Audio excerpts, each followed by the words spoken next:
लड़कियों को जरूर सिखाएं ये बातें। आपकी बेटियां जब बड़ी होती हैं तो उन्हें ये सिखाइए कि अब वो छुई मुई या शर्मीली नहीं है, क्योंकि वो बाहर जाती हैं, स्कूल जाती हैं, ट्यूशन जाती हैं, मार्केट जाती हैं। बहुत सारे ऐसे काम के कारण उन्हें बाहर जाना पड़ता है। और यदि आप उन्हें फिजिकली और मेंटली रूप से प्रिपेयर करते हो स्ट्रॉन्ग बनने के लिए, तो ये उसके लिए बहुत ही जरूरी है। क्योंकि बाहर के लोग जो होते हैं वो उसके लिए बहुत अच्छे नहीं होते। बाहर की दुनिया जो है वो कुछ और होती है। कभी कभी लड़कियों को घर में भी अनसेफ महसूस होता है।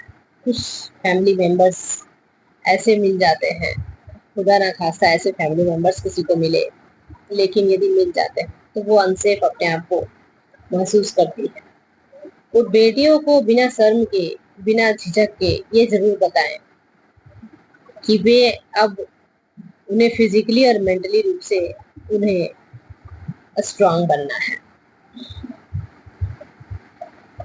यदि वो बाहर जाती हैं तो उन्हें ये चीज जरूर सिखाएं कि फोन में बातें करते हुए या हेडफोन लगाकर वो घर से बाहर ना निकले। कुछ लोग ऐसे होते हैं जो आपका पीछा करते हैं, जो कि आपको पता तक नहीं चलता। इसलिए चौकस रहें और अलर्ट रहें कि कहीं उसका कोई पीछा तो नहीं कर रहा है। यदि वो ऑटो में जा रही है तो वहां पे वो स्ट्रांगली बिहेव करें। ऐसा नहीं कि वो नाखून चबा रही है या हकला के बात कर रही है ऑटो वाले से। यदि ऐसा आप करते हो तो आगे वाला बंदा वो समझ जाता है, वो भांप लेता है कि आप कितने डरे हुए हो और आप मेंटली आप स्ट्रांग नहीं हो। ऐसे लोगों की बातों में आप टेंशन में ना आए और टेंशन फ्री रहें। लक्ष्मण रेखा, आप अपने लिए एक लक्ष्मण रेखा खींचे। आपके बच्चे यदि किसी के साथ ड्रिंक ले रहे हैं तो बस उसे अपने लिए एक लक्ष्मण रेखा खींचनी है और उसकी संगति में ढलना नहीं है। क्योंकि बहुत सारे ऐसे दोस्त भी मिलते हैं जो उसे ड्रिंक लेने के लिए उत्साहित करते हैं, और कुछ ऐसे दोस्तों के साथ दोस्ती करने के लिए उत्साहित करते हैं जो आपकी बच्चियों के लिए बढ़िया नहीं होते।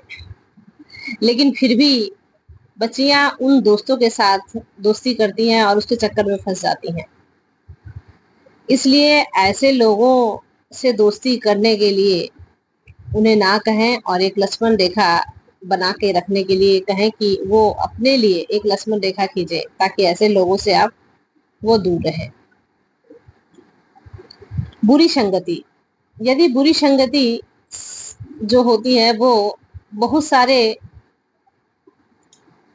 जो हमारे इमेज होते हैं उसे खराब कर देती है। यदि हम बुरी संगति में पड़ते हैं तो ये हमें भी खराब कर देती हैं। जैसे कि मैं एक उदाहरण देती हूँ कि जैसे कोयला के खान से यदि कोई जाता है और वहां से बाहर आता है तो कहीं ना कहीं वो कालिक लगा कर ही आता है।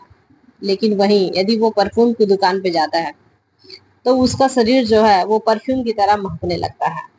इसलिए बुरी संगति जो है वो हमारे लिए हार्मफुल है। इसलिए बुरी संगति में आप बिल्कुल भी ना पड़े। स्त्री का पहला श्रृंगार उसका सेल्फ रिस्पेक्ट होता है। अपने सेल्फ रिस्पेक्ट को बरकरार रखें।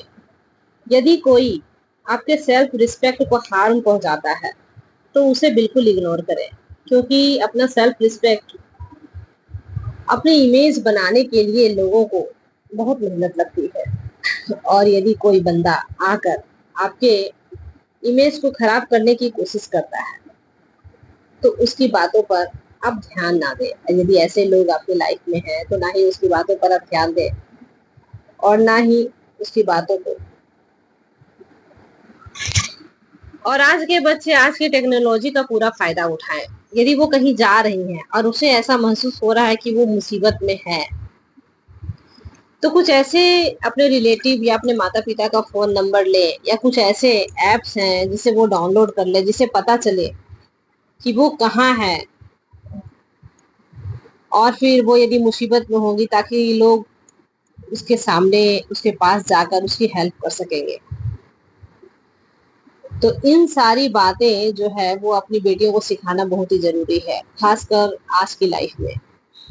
और कुछ ऐसे लोग से भी दूर रखना है कहते हैं कि बाहर में ही सिर्फ खतरा नहीं होता है कि घरों के अंदर भी खतरे होते हैं। यदि आपके घर के अंदर भी कुछ ऐसे फैमिली मेंबर्स हैं, जैसे अंकल, मैं सबों को तो नहीं बोलूंगी, जैसे उसके कजन ब्रदर, जैसे उसके मामा जी या ड्राइवर, तो बहुत सारे ऐसे लोग होते हैं। सबों के बारे में तो नहीं, लेकिन कुछ लोग ऐसे होते हैं जो लड़कियों को सिर्फ अपनी बेटियों की नजर से नहीं बल्कि एक हवस की नजर से देखते हैं। और ये लोग जो होते हैं ना, वो लड़कियों को से बातें कम और टच ज्यादा करते हैं।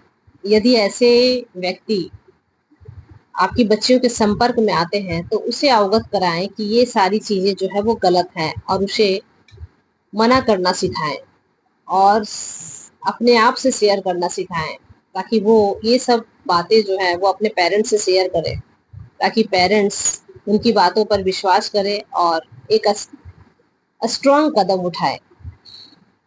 क्योंकि कहा जाता है कि द्रौपदी का चीर हरण जो है वो उसके घर के अंदर